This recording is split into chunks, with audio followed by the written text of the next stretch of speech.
Assalamualaikum warahmatullahi wabarakatuh. Sebelum itu, perkenalkan, kami dari kelompok 4 yang beranggotakan, saya Afra Naila Hidayati, absen 1, Saya Talita Sanhabila Isya, absen 30. saya Firanda Purutur Eni Siswanto, absen 34. Saya Nibras Abdil Asmi, nomor absen 27.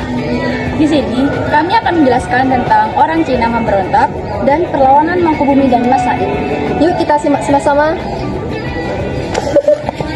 Pemberontakan orang-orang Cina berlatar belakang pada abad ke-5. Banyak orang-orang Cina yang sudah berdagang dan bermukim di Jawa, salah satunya di Batavia. VOC memang sengaja mendatangkan orang-orang Cina dari Tiongkok untuk kemajuan perekonomian dan keamanan kota Batavia. Namun, banyak dari mereka yang miskin hingga menimbulkan masalah sosial yang sangat buruk. Untuk mengatasi hal ini, VOC mewajibkan orang-orang Cina untuk memiliki surat izin bermukim. Namun, dikarenakan biaya yang sangat tinggi, banyak dari mereka yang tidak mampu mendapatkannya, sehingga mereka memutuskan untuk melarikan diri dan membentuk sebuah kelompok pemberontak.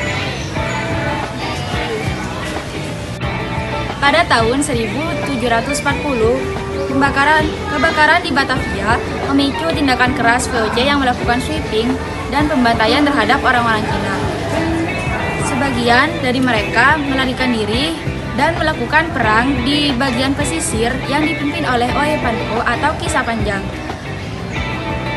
Pemberontakan tersebut sangat didukung oleh para bupati dan Raja Pakubuana II. Raja Pakubuana II saat itu melakukan perundingan dengan VOC sehingga meninggalkan rasa kekecewaan terhadap pendukungnya.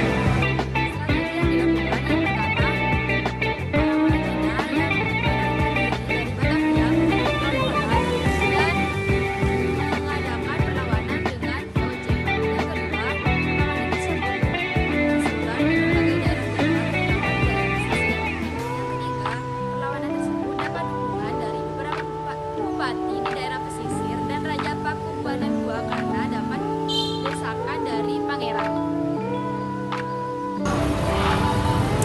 Tokoh-tokoh yang terlibat diantaranya yaitu Oe Panko atau Kisah Panjang, salah satu pemimpin perlawanan Cina yang terkenal memimpin di daerah pesisir Jawa. Yang kedua, Raja Pakubuana II, yaitu raja yang awalnya mendukung perlawanan Cina, namun kemudian berunding damai dengan VOC.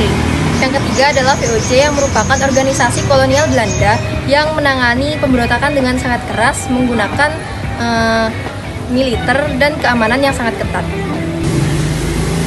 Penyelesaian perlawanan ini dikarenakan pertama, VOC meningkatkan kekuatan militer dan persenjataan sehingga satu persatu dari pemberontak berhasil dipadamkan. Selanjutnya, Raja Pakubuana II yang semula mendukung pemberontak kemudian bimbang dan kembali berdamai dengan VOC.